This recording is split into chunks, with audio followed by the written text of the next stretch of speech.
So extinguishers have an incredibly important skill, and that is the ability to hit pause in an argument, right? Extinguishers are the ones that bring that like nobody else does. They're like, I'm overwhelmed. Whoa, stop. I can't do this anymore. Everyone else needs to cultivate that skill as well. But where the negotiators go or the extinguishers go with it is they're like, cool, I escaped the war zone. I never want to go back again. You can hit pause at any time, but you have to set a time to hit play. So if extinguishers could start doing that one thing in their relationships with, at work, wherever, to say, hey, I just want to take a minute to ponder this. I'm going to take 5 minutes. Can we come back? Or, you know what? This is important. I want to give it the thought it deserves. Can we pick it back up tomorrow? Rather than wait until they're looking for the escape hatch and they never want to pick that conversation back up again. Welcome to Limitless, Unlocking Your True Potential. I'm your host, Fiona Walsh, here to guide you on a journey of transformation and emotional freedom. Each week, we'll dive into the stories of change makers, cycle breakers, and experts in personal development, emotional wellness, and healing. Together, we'll uncover what holds us back and discover the tools to step boldly into a life of purpose and possibility. If this episode resonates with you, please be sure to subscribe, leave a review, and share it with a friend. Let's amplify these stories and create a ripple effect of impact. Your limitless life starts now. Welcome to Limitless. Today, I'm joined by Lena Morgan, a communications expert, former midwife, speaker, and author of The Fight Languages, which is a groundbreaking framework that helps people understand their conflict style and reconnect with themselves and others in moments of stress or when they're triggered and activated. Lena's work is rooted in nervous system awareness and lived experience. After over a decade supporting women as a midwife and educator, she witnessed firsthand how unspoken emotions, unmet needs, and unresolved conflict can fracture connection within families, partnerships, and especially within ourselves. This insight led her to create The Fight Languages, a system that helps people identify how they respond when they're triggered, whether it's through anger, logic, emotion, withdrawal, or people-pleasing. We've connected online through her work, and I was immediately drawn to her clarity and truth of this message. This conversation is going to deeply resonate with you if you've ever felt misunderstood, overwhelmed, or unsure how to navigate difficult conversations, especially if you've been keeping the peace at your own expense. Lena, I'm super grateful that you're here today joining me and the Limitless community, and I'm really looking forward to hearing all your wisdom and knowledge on Fight Languages. Oh, fantastic. Thank you for having me. I loved all of the conversations we've had before. This is going to be so fun. Oh, I know. I can't wait. So can you take us back to that moment in time for you personally where you were like, I'm done. This stops here, that turning point moment? Mm-hmm. So I loved this question just because we so rarely get to go back and look at the hard parts of life, right?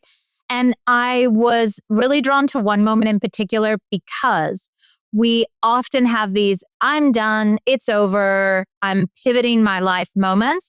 And we realize as we step forward, we've recreated a different flavor of the same thing. So for me, a moment that it truly changed was my time when I was leaving midwifery. So I'd been a midwife for 13 years. I was on call for essentially 13 years straight. And I had been really showing up as that negotiator fight language, which we'll get more into, but meant that I was focused on fixing everyone's problems, making everything okay. And we had 3 birth centers spread out by 3 hours. We had a huge staff. And I had been telling my midwifery partner and my husband at the time, I'm done. I want out. I am burnt out completely. I need a break. And nobody was hearing me. So in that negotiator, okay, well, maybe it's not that bad. Maybe I can do something to fix this. And I took a 6-month sabbatical and COVID happened and we tried restructuring with that. And it truly got to the point because I was so effective at ignoring my own needs and my own voice, where I started having panic attacks. Like the whisper became the yell, became the scream. that when someone would call in labor, I would wake up just flooded in panic, get off, be able to like pull it together to get the information and here's the plan, get off the phone and just start hyperventilating.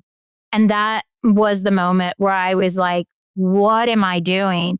Because not only is this not safe for me, this isn't safe for these families that I love deeply and I'm committed to taking care of. And that was the beginning of truly, it felt like tearing down every aspect of my life because it was so clearly not serving me. And that was terrifying. And it really involved a huge loss of identity for me. I loved being a midwife. I would still be a midwife. I loved saying that I was a midwife. You walk into a room, you just have immediate goodwill from everyone there. Like, you're a midwife. That's amazing. And I knew how I fit into my community. So to set that all down and say, I'm not going to be that assumed good intent, goodwill person. I'm going to leave this career that I love.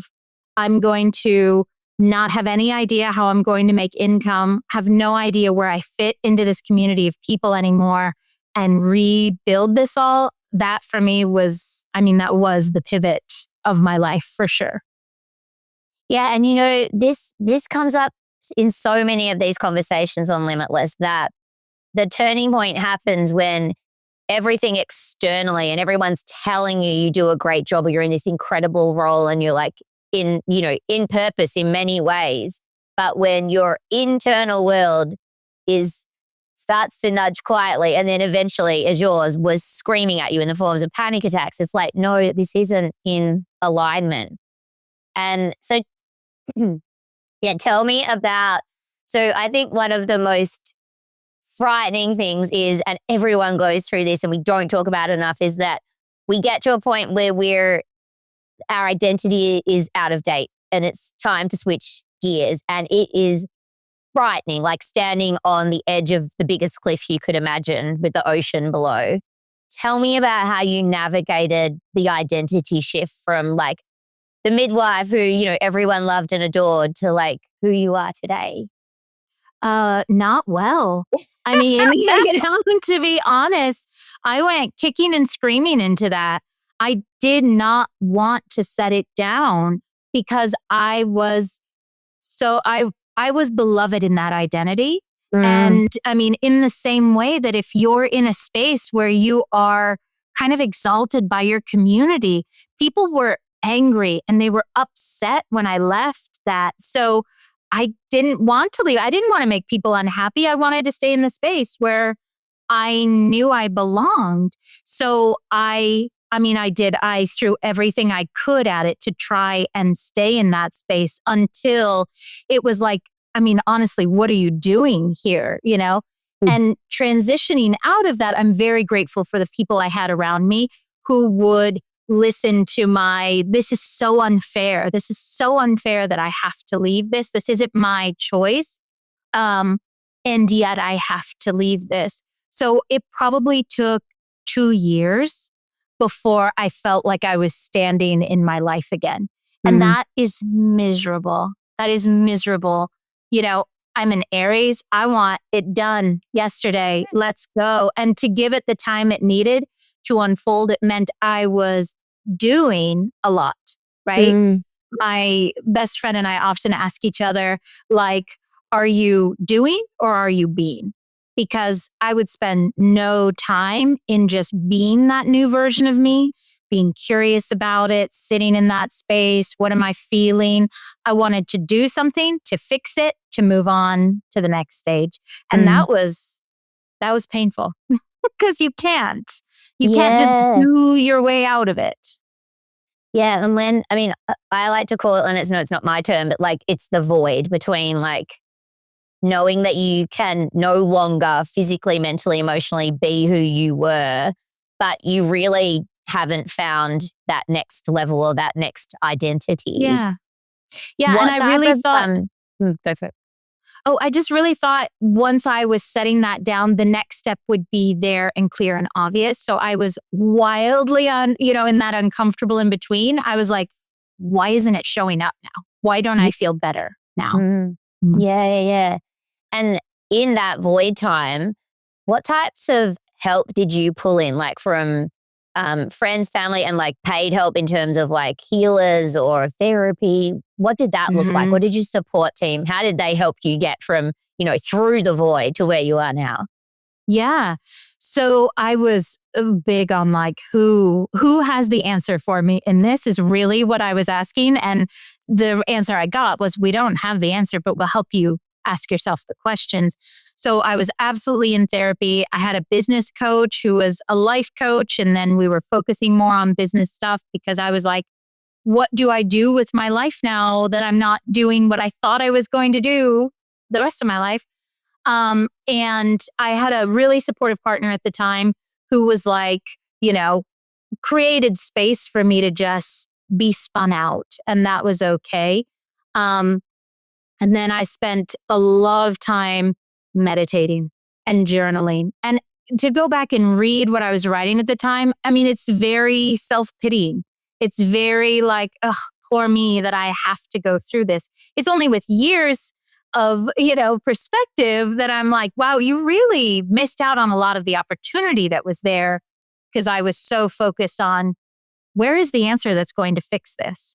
So, yeah, therapy, life coaches, and a lot of internal reflection that didn't get very reflective until later. Yeah, yeah, yeah. I love as well that you said the doing and the being. And I know that most people have an action orientation. So we're just like, I'll keep busy and everything will come and it'll all drop into place.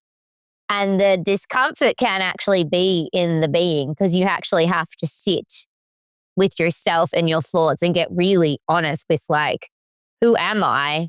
Like the next stage doesn't just appear on a silver platter. How did that play out for you? It was so difficult because at every other point in my life, I've been able to just work a little bit harder and sleep a little bit less and figure it out. And suddenly I was in a space where like my body was like, I mean, my PTSD from midwifery was sleep deprivation. I could not be sleep deprived. And if I was, I would freak out, if I had to wake up, if I had to stay up late. So I had these, constrictions my body put on there to say like, wow, we don't trust you to run this ship anymore. So we're going to put these firm boundaries in place. But it was wildly uncomfortable because I'm a doing person in a doing culture, right? Everything about our culture says, what are you producing? And how did you spend your time in a way that was productive? And so it felt like, it was the internal, it was the external, it was all things were really like, well, if you just pulled yourself up by your bootstraps, if you just worked harder, if you just wanted it more, you would know then. You wouldn't be stuck in this purgatory. So it was really easy to internalize that as a flaw on my part rather than, oh, I'm trying to show up differently in a system that says, no, no, no, no, go back, try harder, do more. Yeah. Yeah, I think that's fascinating, the productivity trap, because it's so ingrained in us. Even if it wasn't ingrained in you at a family level as a child, I think it's ingrained in society and particularly in corporate and the world of work. And I found that myself actually, even just working for myself, that yes, you've got to work really hard to, build your business and learn all the things to have your own business. But the last 6 months, some of the coaches I've been working with, it has been more about this stepping back and being in more of a receiving mode and being in the moment rather than like the gripping and the controlling and trying to make it happen. Mhm. And gosh, it's uncomfortable. It's the worst. I mean, it really makes me think for all of us, it's the work of our lifetime, right? Oh, yes. Because to be able to unwind just generations and generations of your value is in your productivity. So do you have value or not? And to instead come to a place that says, I intrinsically have value and I don't have to work harder to justify it. I mean, if you accomplish that in this lifetime, like highest of fives. You did Yeah, it, you know? totally. I love that. And so in that time, was that when you got a spark of the fight languages, or did that sort of start coming after, you'd made it out of the void, as we're calling it? Right. So Mm. while I was in the void, I was like, I still want to be midwifing. I can't be on call. I can't, like wake up in the middle of the night anymore. But I started working with women in more of like a coaching. Listen, you don't just need a midwife when you're pregnant and having a baby. You need a midwife for every transition in life. Mm. So I started with the story healer work of healing the stories that women were carrying from the lineage that had gone before them. And I loved that work, but I was very like, this should look the way my previous business looked. It should have that level of success and effect and all of that. And I was not in a place where I could even create that or achieve that. So understanding that like this isn't it, this isn't the path for me. I've just invested a lot of busy hours in making it, but it's not the thing. And my partner at the time and I had, started working with couples and doing workshops and things like that. And it was a conversation of, okay, there's love languages, but this doesn't feel like it's really having people connected. It's transactional. And, if you do this for me, I'll do this for you. So the spark that came was, okay, if there's love languages, there must be fight languages. And I went online and there was nothing really that was a tangible format or useful information. And so pulling on, I've been sitting with couples in these difficult spaces for over a decade. I could tell you exactly the types that I've seen. And so it was absolutely a lightning bolt moment of quick, write it down and grab it while it's here. And I put the video online about it and it went viral. And I was like, oh, honestly, what I felt was like, oh, thank God it's finally here. Oh, Jesus, I've been waiting for so long. Yeah. Yeah. And you know what? I love that you're focusing on the fight, because I think that I went through my own journey of like loved positive psychology and all the positive sort of stuff. And even just mindset work, it only gets you so far. And then you unfortunately have to go back into the shadows and meet your inner critics and do that work if you really want to like leap forward. And so I like that the love languages is beautiful. And the other thing is, when everything's going well and you're in a good frame of mind, it's easy to be loving and say the right thing. It's when we're triggered or activated, stressed, under pressure, tired, is when our best self certainly doesn't show up. And that is, even though it's not the easy work or the pretty work, I believe that the shadow work and the ego work is the work that really allows people to step into their truth and their authenticity once you've like done the work and you've released it. Yeah. No, I think you're spot on there that everyone's looking for the shortcut, and really the fastest path is through the conflict, the internal conflict. And that's the thing that I love about the fight languages, because we start with our conflict with others. They did this, they said this. And where we get to every time is, what was I saying to me first? How did the conflict start in here?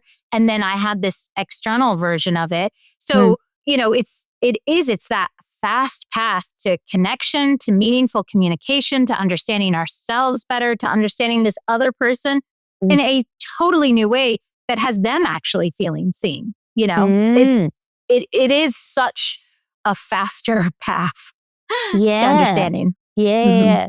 So I'm going to get you to walk through each of the styles or the languages.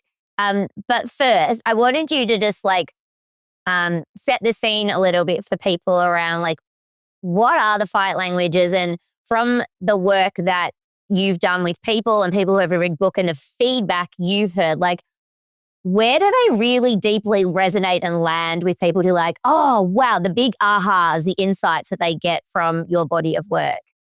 Absolutely. So the fight languages are the 5 different types of people in a fight. And we could say they're the 5 different types of people in a conversation. Fighting is just, a little bit more catchy than conversation.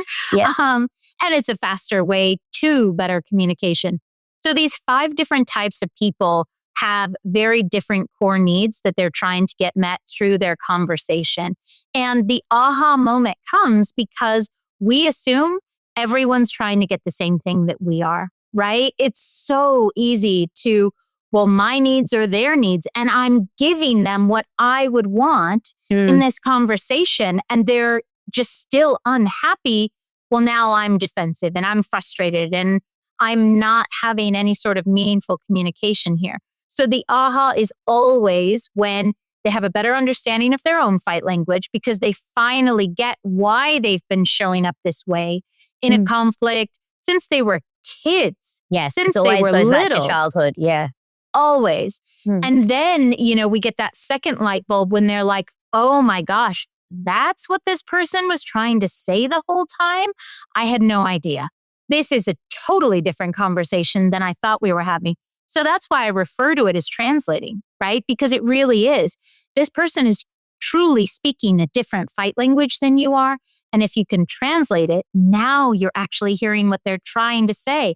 And maybe they're saying it very badly and it's in all caps and yelly and, hand gestures. Yeah. But there is something key that's being said in that conversation that we miss 99% of the time. Yeah, I do. I'll get you to run through them. But one thing I love about frameworks like yours, and there's lots of different frameworks. I remember when back in must have been the early 2000s when I did Myers-Briggs, and I know it's not as popular now, but it's a personality profiling. And I remember the first time starting to understand the difference between how like introverts and extroverts show up in the workplace. And when you've got a framework, which is now a lens in which you can see the world like through new data points, instead of like going, oh, that person just doesn't contribute in meetings and like they're just like got that resting bitch face on all the time and they clearly don't care like what I have to say and what I'm saying isn't important as a verbal processor extrovert. I was like, oh my God, they're introverted. They're just sitting there soaking this all up. And eventually I learned mostly those people when they do speak have got the most brilliant ideas in the world. And they only need to say 6 words in my meeting and it's like a mic drop moment. So I just wanted to like preface this that frameworks like this literally can change your way of being because you have a frame of reference to be like, hang on, oh my God, this isn't about my style. This is about Lena's style. She talks like this and that's, so you get this like when you're making sense of situations, it actually helps you anchor into something like a framework that you're like, now I get why we rubbed each other up the wrong way. Exactly. And I think you've nailed the key part of it there is when we have these frameworks, when we have a lens to look at this person through, we stop making it mean something about us. So if we can stop making what they're saying mean something about us, then oh my gosh, we've immediately eliminated the defensiveness that was going to come up, the reactivity, like we've not internalized that deeply and now we have to fight back against it. So that is what I see that is so wildly effective again and again and again. Yeah. When I walk people through them and they get to the other side, they have like this concept down is they're hearing someone talk at them. I was just in a meeting yesterday. It was like 24 people who were all very upset about something. And to be able, it felt like standing in the middle of a whirlpool, but I was grounded. I knew it wasn't about me, that they were doing the best job they could to tell me about their experience. And that's where it stopped. If there was something that they were like, you blah, blah, blah, I'd be able to let that fall to the floor, decide whether I wanted to pick it up or not. Look at it as an external rather than what if they're right and I'm the worst person ever and this is all my fault or, that's what we're reacting to in those situations. Yeah. And it's interesting you said before about how people might assume that their fight language is the same as everybody else's. The other perspective that I see in coaching is that people assume that other people know exactly what's going on in their internal world. And so maybe they think we should be the same, or maybe they understand that we're not all the same, but that they need to be able to read your mind and your emotions, which is completely bonkers. And when we think about it, you're like, of course they don't know. Like if you're not saying out loud, I'm feeling this or da da da da, you actually, and if you're not verbalizing it or showing it in some form of externalized behavior or words, that gets lost too as well. Yeah, absolutely. Yeah. And that is where in those bids for connection, right? We want someone to understand us. We want them to read our mind. We want them to get it. And we might be making efforts to that, but because it's not clear or we're not saying, I'm feeling like this right now. The story I'm telling myself, to borrow Brene Brown's work, the story I'm telling myself right now is that you think this and feel that. If we're not articulating those clearly, then we're asking someone to do an enormous amount of labor that they aren't capable of doing. So now we've just set both sides up for failure. And how's that going to work? Yeah, and full of assumptions, which are usually wrong. All right, so let's walk through the 5 styles so people can get an understanding of like who they are, and they might also be like, ooh, I think that one's me. And I find it most helpful if you like place friends and family in their fight language, and then you can get a little bit more honest about yours. So first of all, we have the igniter, and this is our anger-based response. You think of that angry part of Inside Out with just fire at the top of their head. And so they have a core need to feel protected. And if they find themselves in a situation where they don't feel protected, where it feels unsafe, where it doesn't feel like someone's listening to them, their learned response, likely from something in childhood, is to pull the pin out of the grenade and explode the situation. And what they're doing here is twofold. A, they're stopping the situation that was feeling unsafe, but B, they're making themselves the bad guy in this situation. So they're going to be the one that explodes and says, you just need to back off. You're not listening. They'll say stuff that they're like, I didn't even mean it. That was just the meanest thing I could say. And so what we have going hand in hand with our igniter is that shame and guilt spiral, because they choose to be the bad guy in those situations. And then they get that, you're always so angry, you're overreacting, you're so crazy. Why do you do this? And they're like, I know, I'm working on it. I'm sorry. If you could just back off when I ask, so the big thing that anyone who's an igniter listening, one thing you can do is stop putting the responsibility on other people to end the conversation. You know when you need to walk away. You're getting frustrated and irritated. Don't wait until anger and rage. Say, I need 5 minutes. Rather than waiting for that other person to say, you look like you're getting frustrated. Let's take 5 minutes. So that's our igniter. Very comfortable with anger. So they're comfortable in the space of anger. Is this one linked to like the nervous system response of fight? Absolutely. Yeah, no, they're leaning in hard, and they're going to eliminate whatever the problem is there. Yeah, try and dominate the way through it. Yep, cool. Yeah, okay. Absolutely. Amazing. So then we have our amplifier, and this is our emotional reaction. And they have a core need to feel understood in their emotional experience. This is so me. Amplifiers, oh my gosh, me too. Yes. So we likely have childhood experiences where we were deeply feeling kids. We understood a lot about what was happening around us, and we had adults around us that were like, I can't handle that from you. That's too much. So in small ways like, oh, you should be on the stage. You're so, the theatrics come so easily to you. And in big ways like, you're so much. Why can't you be less? Why can't you just be okay with this plan? And the amplifiers are there, but I'm feeling this 10 out of 10 in my body. I couldn't possibly feel any other way than this. And I need to express it and have that understood before I can move on. So for the amplifiers, the one thing that I wish every amplifier would do is practice telling someone about their feeling, or telling themselves about their feeling, not the story about why they're feeling that way. Because their whole life, amplifiers have had to justify their feelings externally to other people. And so we have cultivated this skill, like we're ninjas at finding a reason. Doesn't matter. We'll look everywhere. I'll find a reason that I'm feeling this way and who did what. So if instead we could just say, I'm feeling this way. Yeah. That's it. That's all that. we need. And even journal, I notice I'm feeling, but then don't try and make sense of it because that's going into the rational part of your brain. Exactly. And if amplifiers can do that, it's amazing how fast. I mean, it's like a light switch. It's like a release of the emotion. Yeah. Oh, I love that. Such a good tip. Yeah. Okay. So then we have our negotiators. This is our connection-based response. And negotiators have a core need to be connected to other people and know we're all okay. I'm safe here, you're safe here, nobody's upset. So this is where we often find our people pleasers, codependent, fall into this category. It might be the fawn response in fight or flight. And I have absolutely noticed a lot of amplifiers pick up that negotiator as a first response. So they show up with that first, and if it's not well received, then they're falling back into the emotion of that they were actually feeling.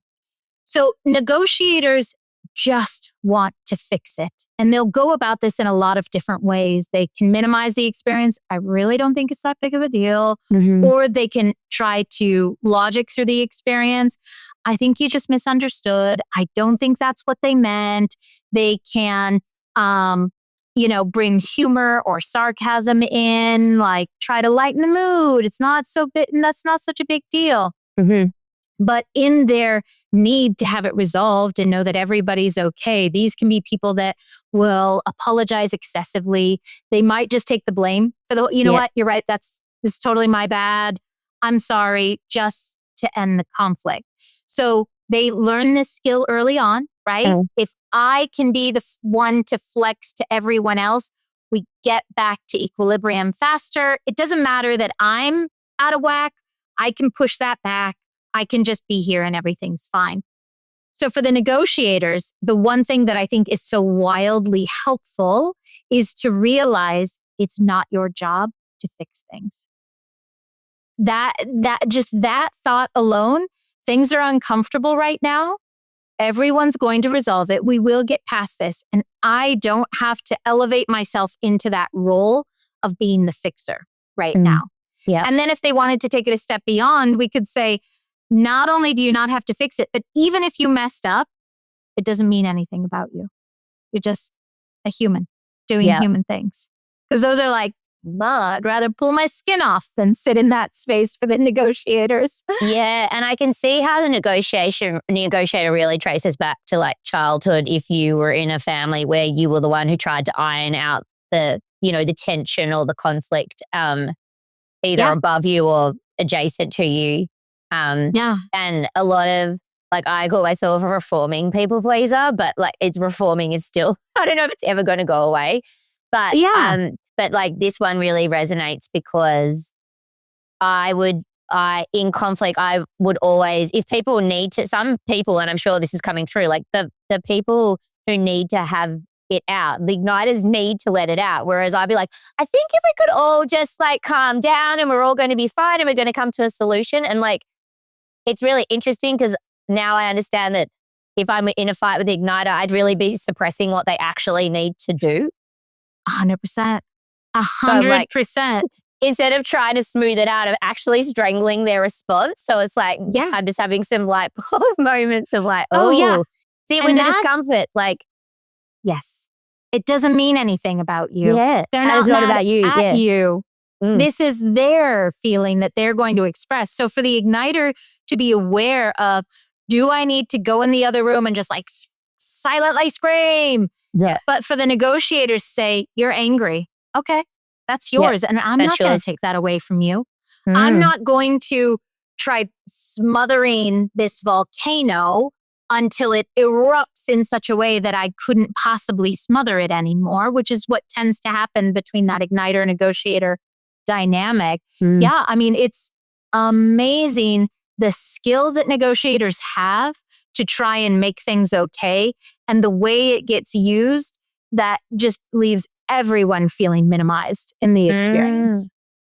And it's like, I think negotiators are prone to burnout because they become hypervigilant in trying to even get ahead of potential conflict because they're so 100%. Worried about it going there that they're trying to like, everything's good, we've got it, you know what I mean? So interesting, And I ask negotiators that all the time when they're like, okay, so then I was like, I'm going to just to ask them, did anyone ask you to do that? Like, Yeah. I mean, no, they No. didn't. The negotiators are showing up saying, I've identified where a potential problem might come in. So don't worry. I stepped in, I stayed up all night, I solved the problem. And they presented expecting people to be like, oh my gosh, well, thank you. That's amazing. And people are just annoyed Yeah. and like, what? Why are you doing this? Yeah, that's not your place. Yeah. And then the negotiators are heartbroken and resentful and frustrated about like, but don't you see my value? Look at what I did for you. No. Oh, I love this. Such a powerful framework. Okay, so next is analyzer. Next, we have our analyzer, and this is the logic-based response. Okay. So the analyzers actually have the same core need as the amplifiers to be understood, but they need their logic to be understood. So analyzers, I say that they're the judge, the jury, they're the verdict. They're like, bring receipts or don't come at all. Analyzers are the ones that are like, I'm looking at the facts of the situation. I want this to make sense. And until it does, I'm not willing to set it down. So often analyzers think they're in discussions that everyone else interprets as a fight because the analyzer is saying that doesn't make sense. That doesn't make sense. I don't think that's true. That doesn't make sense to me. What the amplifier's hearing is your feelings don't make sense and that they're reactive and in protective mode, So what the analyzer is actually saying is, I really want to understand and I don't understand it yet. Yeah. Can you help me understand this? But that is not the conversation that's happening. So for the analyzers. And as I've been on the receiving end of an analyzer, and I've said to them, I feel like you're interrogating me to get more information. But now I could just see that like I needed to be seen that I was not feeling comfortable and probably like intimidated. And they were just trying to fill their cup of like, I don't have enough data. I need more data. Yes. So it's just like, just so fascinating. Yeah. And that is if the analyzers can come in because they have the expectation that everyone wants that same level of logic. Detail. Yeah. It's black and white.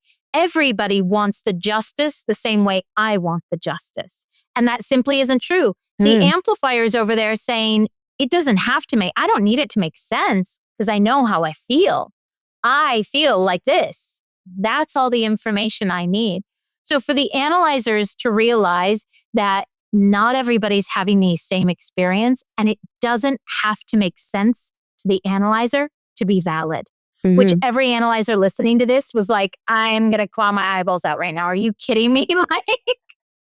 No, it's not valid until it makes sense to me. But that's part of it. It's not about you. They're letting you know this is their experience and you can trust that that is their experience, whether or not you would be having that same experience yourself. Yeah. And then finally, we have our extinguisher. Any tips for analyzers? So again, just if they can go into that situation understanding, it's not going to make sense to them because this is someone else's internal experience. And so, a lot of times analyzers will get so amped up in that experience because they really want it to make sense. So an analyzer can take responsibility for their experience and the igniters are going to leave the room and scream or do some push-ups and the amplifiers are going to go cry, The analyzers, if they would go do something that required a lot of brain power, they would feel their whole nervous system would start to reset. So literally Sudoku or, some difficult logic puzzle is like the internal reset for the analyzers.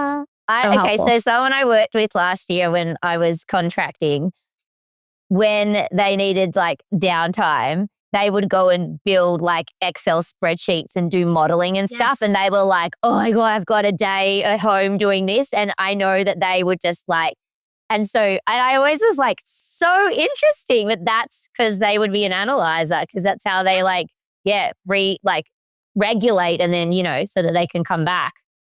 That's it. Exactly. Legos, puzzles, anything, baking that you have to do in really precise measurements, anything that brings their brain into that sharp focus is going to let their nervous system relax and that. Regulate and relax. I love it. Okay. And the last one? So then we have the extinguishers, and this is our escape-based response. Extinguishers never want to fight. They don't want to be anywhere near the fight. They want to withdraw, and that's either a shut down and withdraw internally or quite literally leave the room. The flight response. Absolutely. Absolutely flight. Yep. And the extinguishers often have lived experiences that say, I know exactly how dangerous conflict can be. Either I had people around me that were so intimidated by conflict that they would just shut down completely and not engage, or it was so explosive and I learned, don't add any fuel to that fire. I don't want to be I'm just going to retreat. So some extinguishers describe it as like, voices start getting raised and it's like their brain just drops out and it's just static and they can't hear anything, do anything. They are more of that freeze, like, nope, I'm stuck now. While others are the flight, and you can literally see them, like their eyes start moving all over the room. They're not really making eye contact with you. They get up, they're puttering around, they're, moving around the room. They can't sit. They are in their fleeing process. And we just haven't got to the space where they say, you know what, I've got a lot to do at work. I'm just going to head into the office, or they go outside, or they get in the car and go for a drive. So extinguishers have an incredibly important skill, and that is the ability to hit pause in an argument, right? Extinguishers are the ones that bring that like nobody else does. They're like, I'm overwhelmed. Whoa, stop. I can't do this anymore. Everyone else needs to cultivate that skill as well. But where the negotiators go, or the extinguishers go with it, is they're like, cool, I escaped the war zone. I never want to go back again. And so we need to circle back as using Brene Brown's language as well. Yeah. Yes. Interesting. Yep, exactly. Where you can hit pause at any time, but you have to set a time to hit play. So if extinguishers could start doing that one thing in their relationships with, at work, wherever, to say, hey, I just want to take a minute to ponder this. I'm going to take 5 minutes. Can we come back? Or, you know what, this is important. I want to give it the thought it deserves. Can we pick it back up tomorrow? Rather than wait until they're looking for the escape hatch and they never want to pick that conversation back up again. Yeah. Okay. I love this. You said earlier about how you engage in conflict with other people is also a reflection of how you engage in your internal world with yourself. Can you extrapolate a little bit on that and maybe pick one of the profiles to walk through what that sort of looks and feels like for people? Oh, absolutely. I could go through all 5 of them so quick because they are the same every time. Okay, go for it. So tell me what your trigger is and I'll tell you what you're doing to yourself 9 times out of 10 is how it always tends to work in conflict. So for example, the igniters, they are the first ones ignoring their anger signals. And so they get really elevated when someone else does it. It's hard to fight with ourselves, right? We're barely aware of the conversation. We're, focused externally all the time. So igniters, they are ignoring their anger cues. When I work with igniters, we start mapping their anger on a spectrum from irritated to rage. And 9 times out of 10, I see igniters that are waiting until rage to leave a conversation rather than leaving it irritation, which is when they should be hitting pause. Our amplifiers are ignoring their own emotional experience all the time. Our negotiators are ignoring themselves and focusing on others. So when someone else does that, when someone else doesn't see them, again, that makes them shut down and withdraw. Analyzers are making themselves prove it to themselves all the time. And extinguishers are pushing themselves into situations where they're really uncomfortable all the time because it's hard to be an introvert in this world. We like extroverts. We want you to go out and do and be. So, okay. Yeah. So it is very pinpoint accuracy across each of them. I recently listened to a podcast that was talking about how when we pick like our partners in life, and you might have one or you might have many, depends on where you're at, that we can subconsciously, which means not intentionally choose, not in your zone of awareness, subconsciously pick people who have got patterns of an unmet need that you had as a child. And so this has been a really interesting revelation for me in my relationship, because we're both quite conflict adverse. And it's definitely the piece of work that is presenting that needs to happen in our relationship right now. And I was wondering whether or not this is something like this relates to your model in any way, or whether or not like the roles that we were as children and maybe weren't seen by our parents in a certain way. I can definitely see that like with the amplifier. And then how that plays out subconsciously as an adult until you're aware of the pattern and it's time to interrupt the pattern. And that's when the real fun begins. But yeah, how does it, can you see like a link between my story? Yeah. 100%, 100%.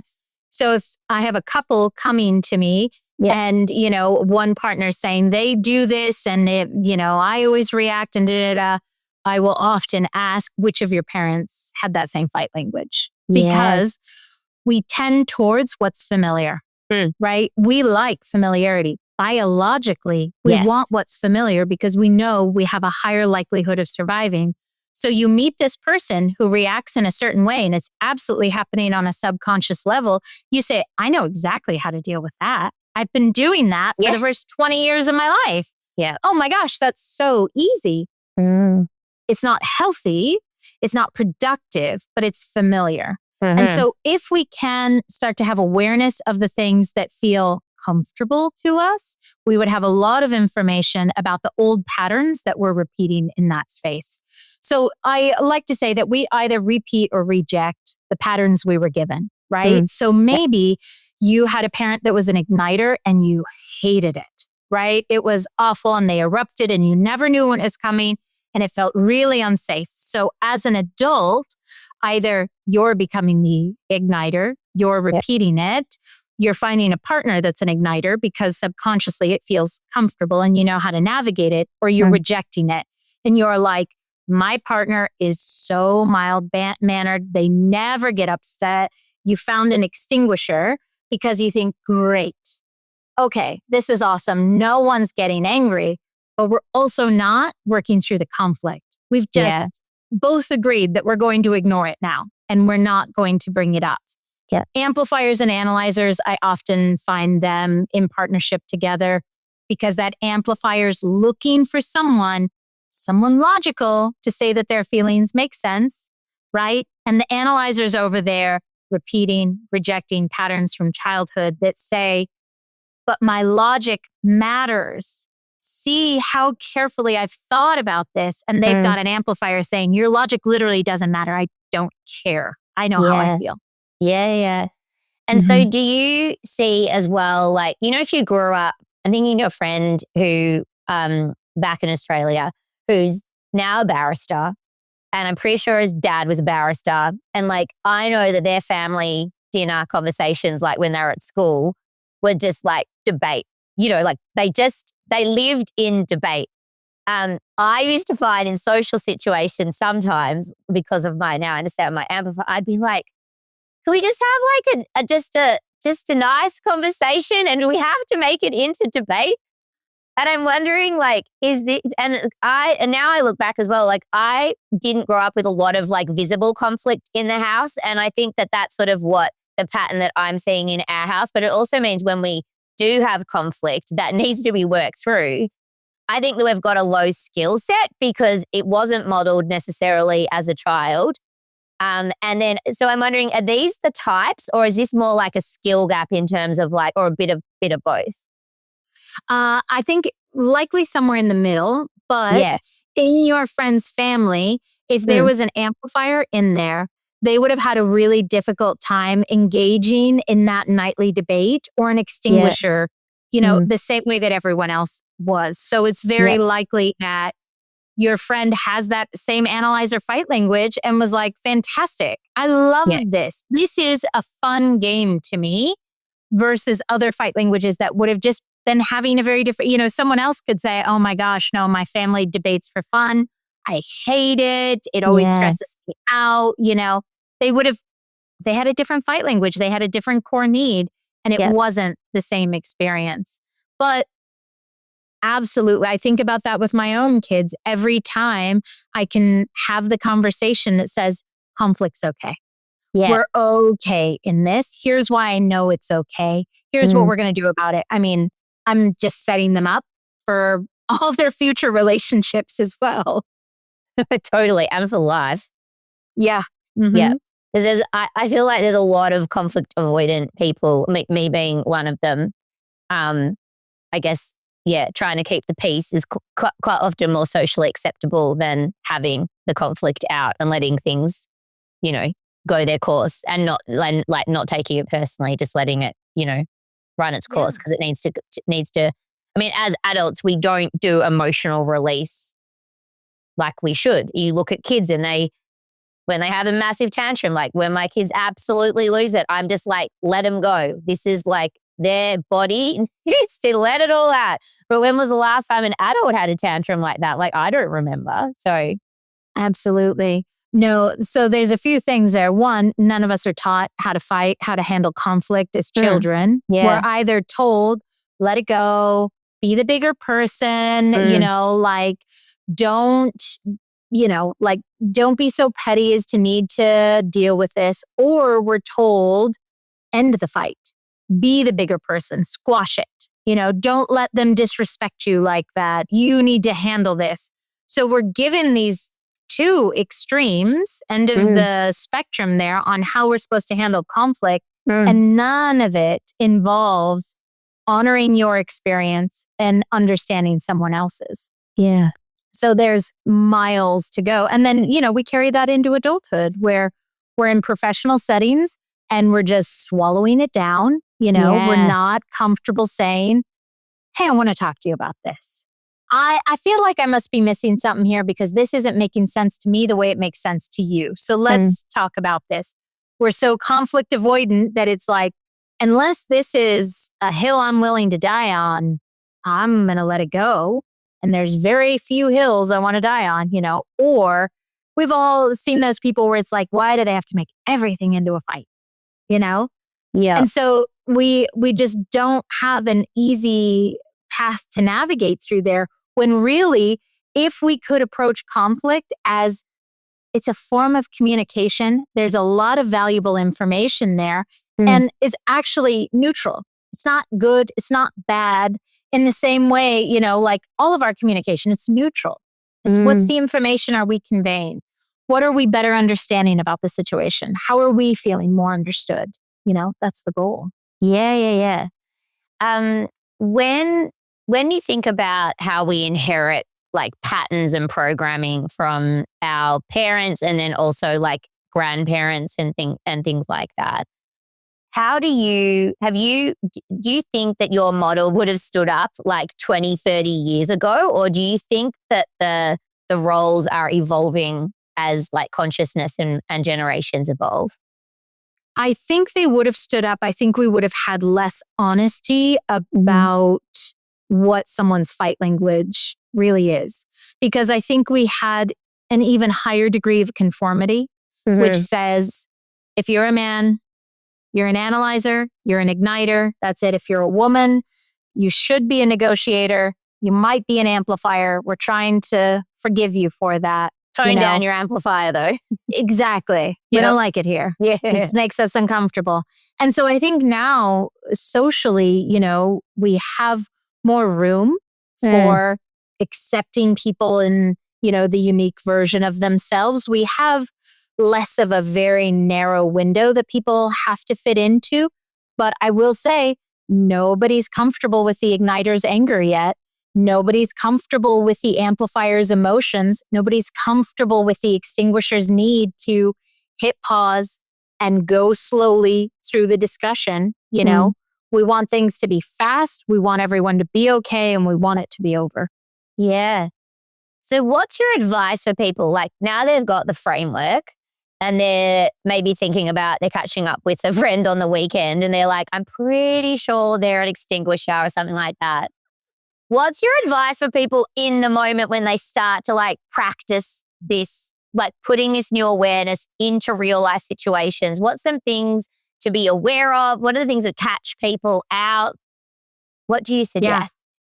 So, I mean, the number one thing to do is if you just ask the question, what is their fight language? Great. We've already induced curiosity. We've already introduced empathy with that curiosity. So you can get them to do the quiz on Lena's website, which I'll put in the show notes as well. Sorry, self-promotion comes so naturally to me. So yeah, there's a free quiz on my website. Yeah, which is really good. Yeah. 10 questions, quick and easy, and you're going to get your top 3 fight languages. So, that to say as well, you're probably not just one fight language all the time, right? And it's great to know what you're defaulting to in different situations. So if you take the quiz, my book is there as well. It's a fast read. It's really thin. It's bullet points. I tried to make it as like, it's a reference guide. Yeah. If you're in a fight, you can go to this book and you can get phrases to say to that person. You can get phrases to say to yourself. There's a section on repair. Like it is functional. It's a very functional book. Yeah, love it. But if you're if you aren't sure of what their fight language is, just to be asked the question with curiosity, and then whatever they say, let it fall out of their mouth and onto the floor where you decide what you're going to do with it. Best case scenario, it falls on the floor and you tell them what you see there. It looks like you're feeling this.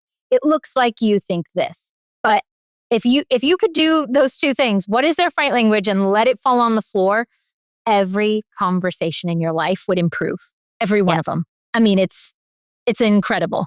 And just the analogy or the thought, the visual of putting it on the floor is very important because it actually puts space between you and what they said. And so for those of us, me included, who can take things on board and make it about themselves, it's a really simple tool to put space between words and feelings and thoughts that don't belong to you. Yeah, absolutely. No, it helps it stay external. So we're not personalizing it. I mean, it's incredibly effective. Even with your kids. Yeah. Oh my gosh. Yeah. Geez, so effective to say, it looks like this. And then they can correct you. Did you get it right or not? Oh, okay. Sorry, it looks like you're feeling this. So effective. And also being aware of the spectrum of curiosity and judgment and staying in the curiosity end. And if you feel yourself going into judgment, like check yourself and go back to curiosity, because you don't want to jump to conclusions or assumptions either. Yeah. Hit pause. Yes. We fight fast. I mean, if everyone could start fighting slower, and I am the worst at this, I want to figure it out and be done and on to the next thing. But if we could allow conflict to go at a slower pace, we would actually be able to hear the information that's being gifted to us in that situation. Yeah. I love the hit pause. I think that's a big takeaway for me. So we always talk about transformation on Limitless not happening as these big leaps or quantum leaps, but usually as like small incremental micro movements or steps forward. So based on your journey, what's like one small step or action that our listeners can take to begin to unlock their limitless potential? I love that. To be able to become an advocate for yourself, I think is one of the most effective small steps that you can take. And that can be really daunting because it is endless. What area am I going to look at? So if you could, through the lens of your fight language, understand, oh, this is the fight language that I'm speaking inside of me, and start to advocate for yourself and your experience. Either, no, I am getting frustrated. You might not be frustrated, but I am, and I need to take a break. I am overwhelmed. Nobody else is, but I am. And that's enough. I'm going to step away now. That sort of self-advocacy really has an enormous ripple effect into every aspect of our life. So rather than gaslighting ourselves, nobody else feels this way. Why am I the problem? Instead to advocate and say, it just doesn't even matter. I know what I'm feeling, and I'm going to honor that. And ask for, or not even ask for what I need. I'm going to create what I need because I know Yeah. what it is. Yeah, and if you're not comfortable with advocacy, and I do agree with you, a lot of people I coach, it's not a place they feel comfortable. Even journaling I need statements can help you start to create a sense of empowerment and self-leadership that eventually you'll be able to express those needs yourself. So I always think, like, I love that. And in terms of like breaking down to real baby steps, I think writing them down first and getting comfortable, just having needs and being okay with them with you and the piece of paper is definitely like the first step before you try and say them to other people. Because, any muscle that's not developed, be it a muscle in your bicep or a muscle like a language skill, if you jump straight into I need statements, they can come out pretty hot and heavy and may not come out the way that you want. And you don't want to have the first crack at it. You don't want it to be complete cluster. To get comfortable Totally. in your own space before, and even saying them out loud with yourself, even in front of a mirror, sounds weird. It works. Before you go and have those I need statements with people who are near and dear to you. I love that suggestion so much. And I mean, if you are more extrovert, I am a big fan of saying, I'm going to try this and it's going to sound terrible. Like, just let me try this one. Again, I think it's Brené's like a shitty first draft. Oh yeah, That's all this is going to be. Fucking first time. Yeah, exactly. Yeah, it's going to be awful. Yeah. I'm going to get better at it, but thanks for letting me do it badly. Yes. So I can get better at it, Yeah. Yep. Mhm. And I think also being transparent with people around you that, like, I've got this new framework and I now know this about me. Like, share what you've learned. Like, I'm this type or I'm these two types. This is what happens to me. I don't like, and like, use it to generate some new conversation that will create awareness in the people in your network, be it at work or home. It's like, or family as well. Don't assume, like, family 100% will need it. I just think it's a really useful, practical, accessible framework for everyone to integrate into their life. Truly. Yeah, Yeah. no, we're just going to have a bunch of amplifiers out here walking around saying, these are just feelings coming out of my eyeballs. We're fine, All right, let's do some rapid fire questions to wrap it up. Great. What's one thing you're deeply grateful for right now? I'm in the state of Alaska and the sun is coming back and I am deeply grateful for the sun. We made it through the darkness. Yeah. Well, it's nowhere near as dark here, but we're feeling the same way here in Vancouver. Like, thank you that spring has arrived. Yes. Yep. What's one lesson the universe keeps throwing back at you to learn and relearn and relearn? I am eyebrows deep in the middle of a repeating lesson that is called You're Not Responsible for Fixing Everything for Everyone. So I am getting another opportunity. You're a negotiator. No, I mean, so I'm a negotiator first, an amplifier if the situation is not fixed. Yep. And I'm getting an opportunity now where, once again, well-established figure in a community, a skill set that is very dependent on, but it's requiring a level of need that I don't have access to in life right now. And to say, it's not my job to fix this is as difficult now as it always has been. And, just to go way back in our conversation, is this going to be a thing that, us negotiators have to deal with forever? Yes. That will always be the knee-jerk reaction. And then you start to have that stronger muscle that says, oh, wow, that's my old self coming in there. Hey, I see you. You must be overwhelmed right now, or your bandwidth is low. Yeah. So I'm square in the middle of seeing my old reaction and saying, okay, we can do the old thing. That's fine. We're aware that we're doing it. So we can do the old thing and be aware of it. Or we can say, this time I'm going to shift 1 degree to the left. We'll try that. Love it. Yeah. That's so beautiful. And what's your superpower?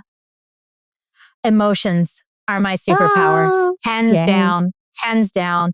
Sitting with people in difficult emotions, articulating my own emotions, being really comfortable in emotional spaces. I mean, I think that's why this was such an easy framework to articulate. Because when it comes to emotions, man, I'm so comfortable there. Yeah. I feel that's probably why we've connected so quickly and deeply as well. It's my jam too. Okay, when you hear the word limitless, the name of this show, what are 3 feelings that are evoked for you? I mean, one of them that comes up is nervousness of where are the edges then? I want to know where the edges are so I know I'm doing it right. And that's just that negotiator fight language that comes in. Second is relief of, if it's limitless, then I can't mess up.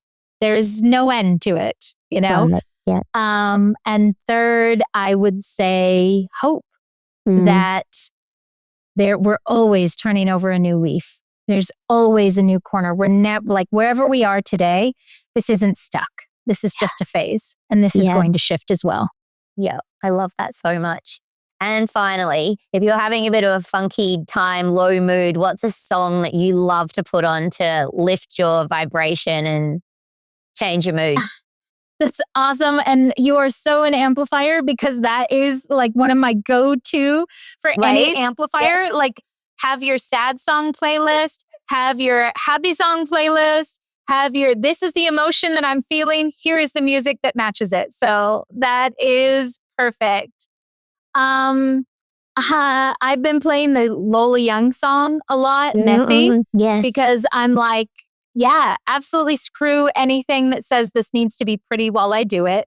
Yeah. I'm doing it. Stop telling me I'm doing it wrong. We're going forward anyway. Yeah. That's so funny that's linked to Amplify because I remember when I really love the song Defying Gravity from Wicked. But when Ariana Grande, I can't remember the lady's name, Cynthia something, sung it at the Grammys, it was like, when I watched it, I like absolutely bawled. It was like happy, but also like slightly sad. It was just like, and I remember sending it to a friend who I know also loves the song. And she was like, oh my God, Dead Set did exactly the same thing last night. Like I actually had to stop watching it because I was like, it's like emotional processing for me. And it's so fascinating. I've always said music is a portal, but I didn't realize it was part of that was the way it helps me ride my emotional wave. So it's really cool. Yeah, no. And that's the thing where as amplifiers, we'll tend to assume everyone else is having the same experience with music. Yeah. It's so interesting. So my best friend, I want the song. I don't really care what the lyrics are. I want the feeling in the music. She is an extinguisher, a negotiator. She wants the lyrics. She's like, oh, I wasn't even tracking on the musicality of it. Cause I'm like, this is kind of boring song. And she's like, but the lyrics, did you listen to each word, you know? So we are all, we just who we are and we're all in need of such different things. Yeah. Oh, okay. Well, this has been such a fascinating conversation, Lena. I knew it would be, but I'm actually walking away with lots of like new insights about myself and some tips and tricks to try as well. And I know everyone listening is probably wishing they're not on a walk listening because we would have wanted to be taking notes about what they can go away and do. But I will put all your details, including the link to the quiz in the show notes because I really recommend people to do it. It takes like 2 minutes and it's so helpful. You might also have picked who your styles are just from listening today. But if you want a second opinion, go do the quiz. And just thank you from the bottom of my heart for coming on and sharing your story, but all your knowledge. It has just been so awesome. Oh, thank you for having me. This has been a joy. I appreciate it so much. Okay, thank you. Thank you for tuning in to Limitless. If you enjoyed today's episode and love hearing the stories of courageous cycle breakers, I'd be grateful if you could leave a review on Apple Podcasts or Spotify. Your feedback not only helps others discover the show, but it also amplifies our mission to unlock emotional freedom and true potential. Every review makes a difference in helping more people embrace their limitless life.